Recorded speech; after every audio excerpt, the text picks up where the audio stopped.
This is Nick. This is Jack. Welcome back. It is Monday, April 29th, and today's pod is the best one yet. The top 3 pop business news stories you need to know today. Yetis, thank you to everyone who attended our New York City live show. Jack and I just flew back. Dude, I signed 3 autographs last week, and I know you did too. Can I just say that your J is the best J in the business, Jack? To those who couldn't make it last week in New York, we hope to visit your city soon. Yes, we do. And check out the video on YouTube if you want to watch the whole thing. It was an incredible live show. We're still riding high. In the meantime, Jack and I spent the weekend preparing 3 fantastic stories. For our first story, with washing machine sales down, Whirlpool is making a pivot to espresso. Whirlpool wants to become your at-home bougie barista.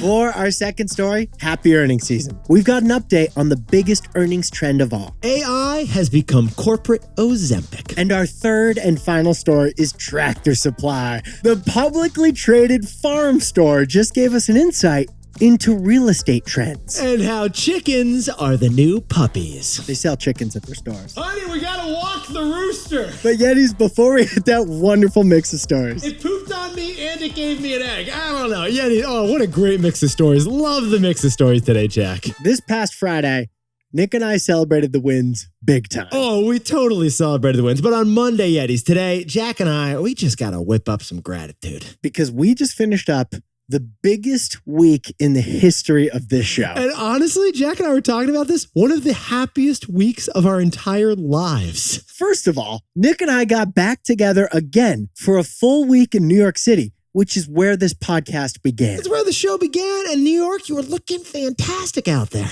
Then, after our live show, we took the day off on Friday to spend some time with our families. We were walking through Central Park. The birds were chirping. The trees were looking beautiful. But the highlight was on Ceviche Wednesday. We had a TBOY live show at City Winery in New York City with 400 screaming fans. It was incredible. Jack, I've never hugged so many people, and I know you haven't either, man. It was friggin' awesome. I loved every selfie and every moment I spent with every listener at the show. Oh, and Jack, plus there was so much that happened last week that we didn't even get to share with everyone yet. Like after the show, Nick and I hit up our favorite pizza spot where we met up with a bunch of fans. Artichoke pizza across the street from the whole venue. It was amazing. Have you ever had an artichoke slice? It's the heaviest slice of pie in the 5 boroughs. You got to live with your legs, not your back. Yetis, Jack and I, we ended up celebrating with 25 besties at Artichoke Pizza until 1 a.m. It was awesome.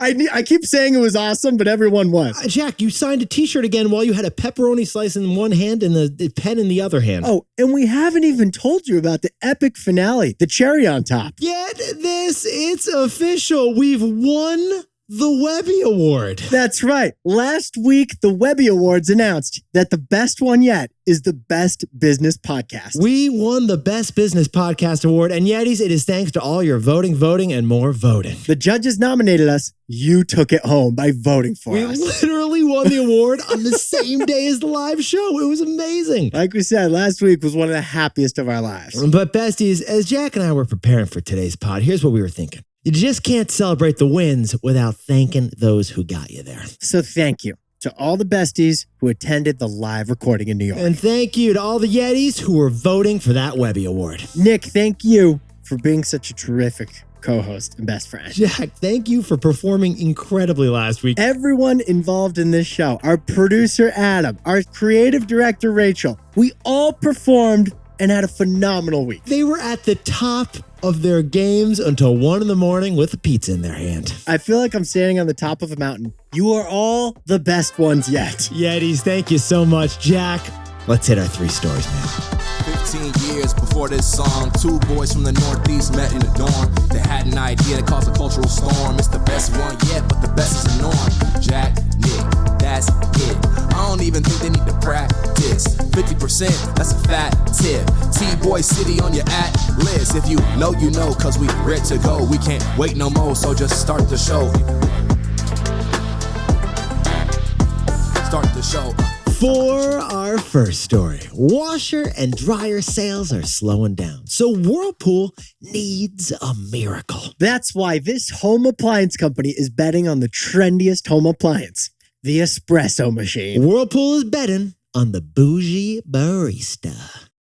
Whirlpool, the $5 billion American appliance icon. If you mention Maytag at their office, you're fired. Oh, yeah. Back in 1911, Whirlpool actually patented the first ever electric washing machine. Not too shabby. 110 years later, Whirlpool was a pandemic powerhouse. Yes, it was. Yet during the pandemic, Whirlpool stock almost doubled during those lockdowns. Because in 2021, you renovated your fridge. And you pimped out your pantry. And Whirlpool was loving every minute of it. You redid your dryer, too. But Jack and I should point out, since that pandemic high, Whirlpool stock has fallen 62%.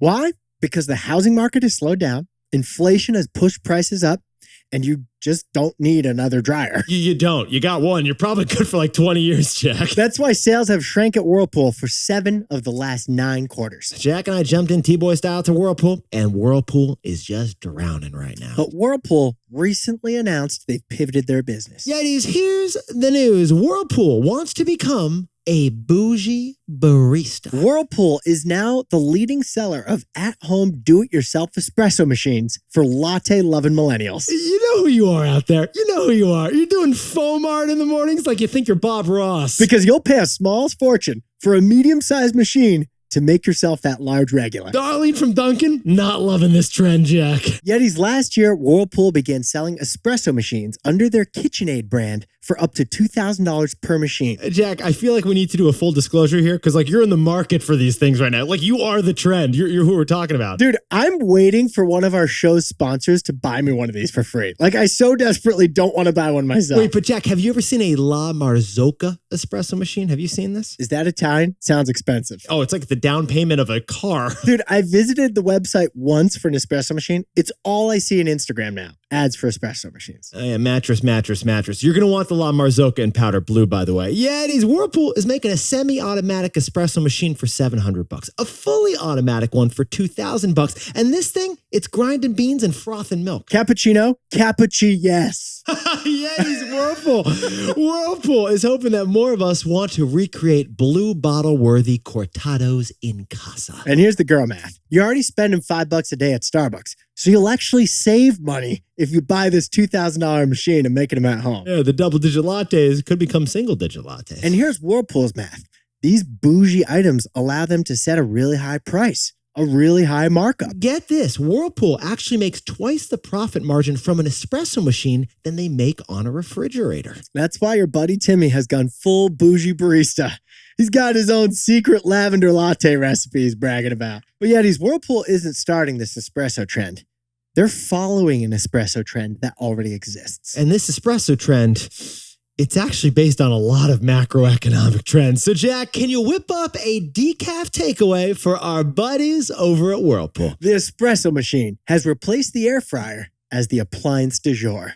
Yetis, Jack and I noticed that it's not just Whirlpool pivoting to at-home coffee. So did their big rival Bosch just last year. And Pinterest confirms it. Searches for coffee bar styling jumped 1,200% in the last 4 years. And here are the 3 reasons why. Because coffee consumption is at an all-time high. 2/3 of Americans drank a cup of coffee today. So interest in at-home coffee machines is naturally up. And coffee prices are also at an all-time high. So you want to save a buck or two by brewing your own coffee at home. And work from home is not going away. So you can't necessarily pop into your Starbucks on the way to work. And besties, add it all up. And more coffee craving, plus painful coffee prices, plus hanging out at home, that equals Bougie Barista. The trend is your friend. Those are the 3 macro trends that aren't going away that explain this espresso frenzy. Last year, we told you how the air fryer suddenly dominated appliance sales. This year, it's the at-home coffee bar. Espresso machine encouraged, frother required. The espresso machine. It's replaced the air fryer as the appliance du jour. KitchenAid, if you want to sponsor the show,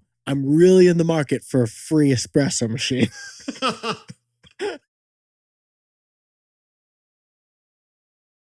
For our second story, 2 specific companies are dominating earnings right now. Google and Microsoft. And it's all because AI has become corporate Ozempic.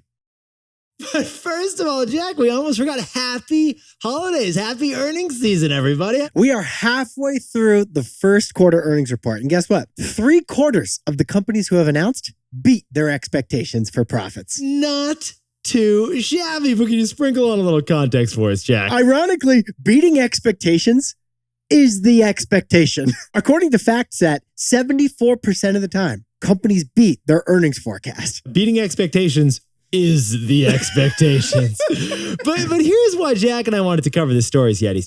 Jack and I have noticed that so far this earnings season, there's a really interesting outlier. There's two outliers, actually. Google and Microsoft, because they have outperformed the most. Get this. Google, its stock jumped 10% on Friday to an all-time high. And Microsoft, their stock jumped to an almost all-time high. And it's not that Google and Microsoft are just leading the AI innovation revolution. No, here's the key. Microsoft and Google are leading in the AI business model. Yeah, can we go back to one of our favorite Seinfeld episodes ever? I love this quote. All right, you got to hit this quote, Jack. Remember when Jerry reserves a car at the car rental place, but his car's not there? How does Jerry respond? So you know how to take the reservation, you just don't know how to hold the reservation. And that's really the most important part of the reservation, the holding. Anybody can just take them. Well, Yetis, the way Jack and I see it, it's the same with AI. Like, anyone can offer AI, but the most important part is making money on AI. The most important part is having a business model. Well, let's look at Google and Microsoft. Both companies charge $20 a month for access to their premium AI assistants. Google's Gemini is for Gmail geniuses, and Microsoft's Copilot is for spreadsheet jockeys. Now, besties, the interesting thing here is that we told you last week, Zuck is doing the opposite of Google and Microsoft. Meta had a really splashy AI announcement last week, but they announced no business model to go along with it. Like, Instagram now has a new AI feature, but it's totally free. It's free for anyone to use. Same with Facebook, same with WhatsApp. Meta is offering its AI assistants to the whole world for free. Yeah, like go on Instagram right now and go to use their AI and ask them for a chicken recipe. It's going to be free. But that free thing that Meta is offering, it ain't cheap. Zuck announced last week he's spending $10 billion each quarter to build out Meta's AI offerings. Jack, maybe that is why Meta's stock dropped 10% last week. That is why Meta stock had its worst day in 18 months last week. Because it's dishing out AI for free like Oprah. Because as Jerry Seinfeld taught us, any company can have an AI. You have to make money on the AI. The important part is the business model. It's not the AI innovation, it's the AI business model. Google and Microsoft have an AI business model. Meta doesn't. So, Jack, what's the takeaway for actually all the companies in the stock market? For everyone else, AI is corporate Ozempic. Yeah, it is. Full disclosure, that is a quote from Scott Galloway. Scott Galloway, the guy who we were facing head-to-head in the Webby Awards last week. It's a perfect analogy. AI is like corporate Ozempic. Because Ozempic is a miracle drug that suddenly helps people cut weight and improve their lifestyle in a way they never could. AI is similar. It helps companies cut costs and improve revenue in a way they never previously could. For example, companies can offer better customer service at a fraction of the cost thanks to AI bots. Or companies can price their products better thanks to insights from AI. Now, it is early in the AI revolution, but we expect broad-based corporate profits to rise thanks to AI. Not just from Google and Microsoft, but from everybody that leverages AI. Because across the board, AI is becoming corporate Ozempic. For our third and final story, it's Tractor Supply. Tractor Supply stock just hit an all-time high because of chickens. But Tractor Supply also gives us an insight into real estate. Oh, Jack, full disclosure, I've never actually been to a Tractor Supply, but I envision that it's like the Bloomingdale's of farming. I have been to a Tractor Supply. There's one down the road, and there's a whole section of the store labeled horse. Yeah, this Tractor Supply is like if Target and John Deere had a baby at a Home Depot in Iowa. The stock is up 26% this year to an all-time high. Tractor Supply is winning Wall Street. Yeah, Tractor Supply, it's now worth $30 billion. That's 6 lifts. So Nick and I jumped in TBOY style to Tractor Supply's earnings report, and we noticed 2 interesting things we want to highlight. Yeah, the first interesting thing we noticed was it was chickens. Because every Tractor Supply store sells live baby chicks. Yeah, and apparently we're talking about pet chickens here. Cluck on this, Yetis. Tractor Supply sells live chickens that are apparently pets. The CEO describes this as a kind of retail theater in our stores, and I agree. because my sons love checking out these chickens when they check out the store with me. I can see the Podson loving it. Yeah, according to the Tractor Supply's CEO, chickens have become, get this, their source of growth as your third pet. The CEO says chickens are like America's third pet that happens to lay eggs too. Apparently, millennials are living their homestead fantasy by building a hen house, even in like the Brooklyn backyards these days, Jack. In fact, 1 out of every 5 Tractor Supply Company loyalty members has bought a chicken from Tractor Supply. I'm sorry, Jack, can you sit down, stand up, and lay an egg? Can you repeat that for us, please? 20% of Tractor Supply loyalty members bought a chicken at Tractor Supply. Man's best friend has feathers. Jack, you know how we always say P-U-P-P-Y, people ultimately prioritize puppies? Yeah, people ultimately prioritize poultry. I think it's for the eggs, Nick. We'll leave it open-ended. But yet, here's what Jack and I found fascinating about this story.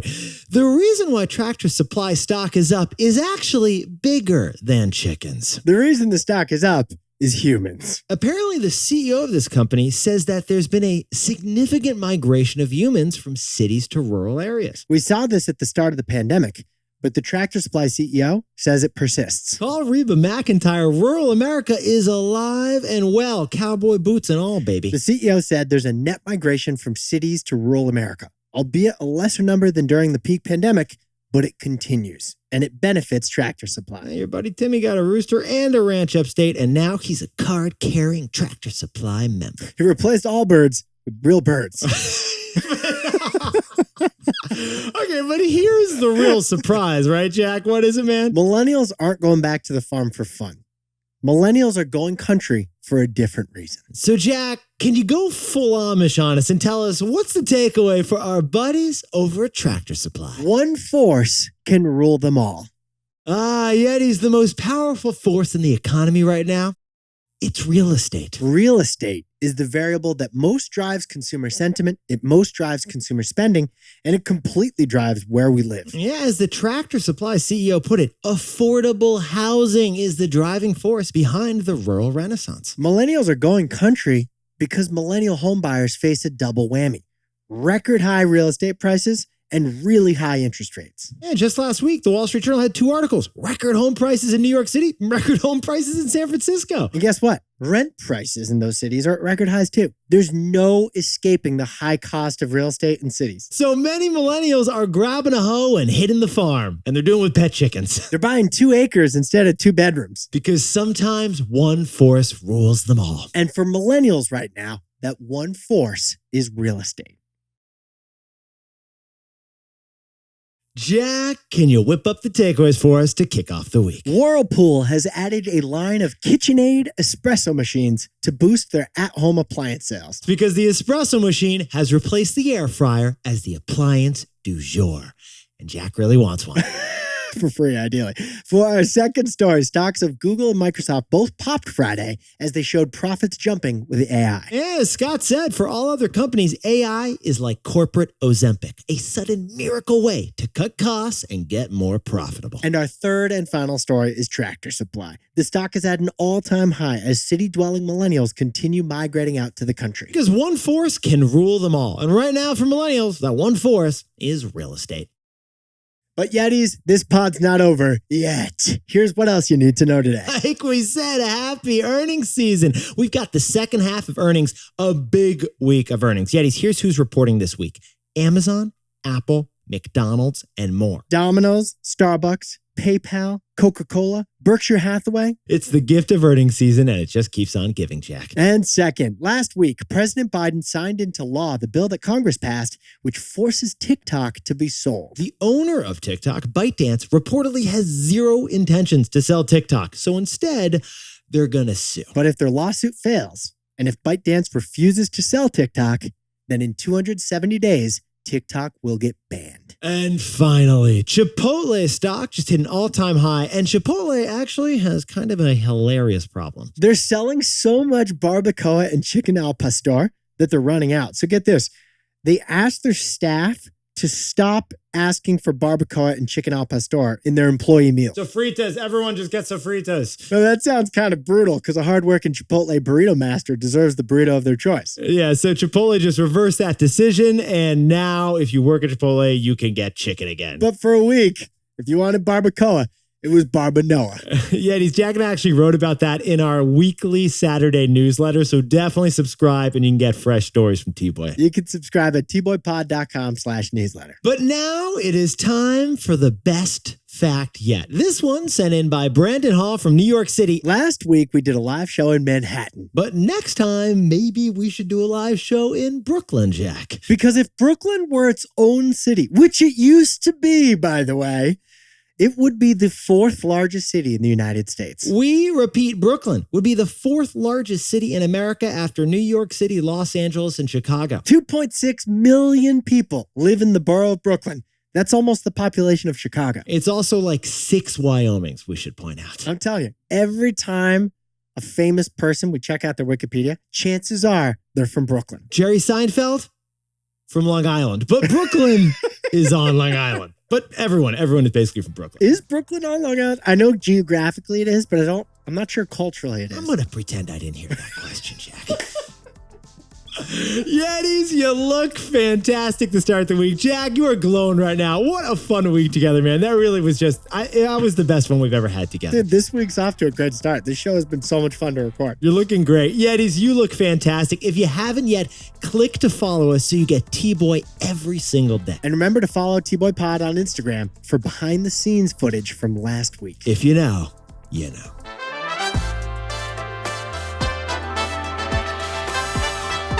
And Jack, we've got some more shout outs from our New York live show that we didn't get to. Here they go.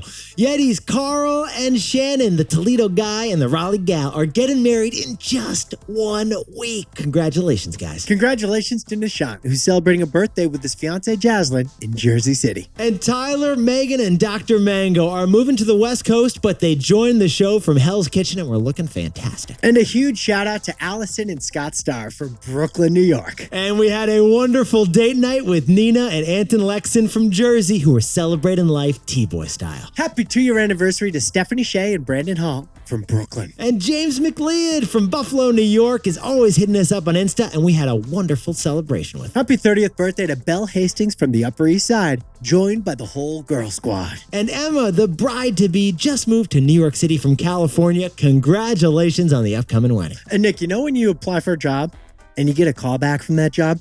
Kim just got that. She's making a career switch, got the call back, celebrating big time with Sam. And congratulations to Yeti Michael Scheck, who's 85 years old, and get this, Jack, has done 10,000 steps a day for 365 straight days. And congratulations to Animesh Agrawal and Michelle Lee, who just got engaged in San Francisco. And Kate Mazzaraccio just had her first half marathon in Brooklyn. She dominated the race, and now she is recovering with her family. Happy 33rd birthday to Jeff Siptak, who's turning 33 in Houston, Texas, and wants a live show in the Lone Star State ASAP. And Leva Triplets is turning 21 years old. Congratulations in Tucson, Arizona. Happy birthday to Reed Johnson in Minnetonka, Minnesota. And to everyone who celebrated with us at Artichoke Pizza until 1 a.m.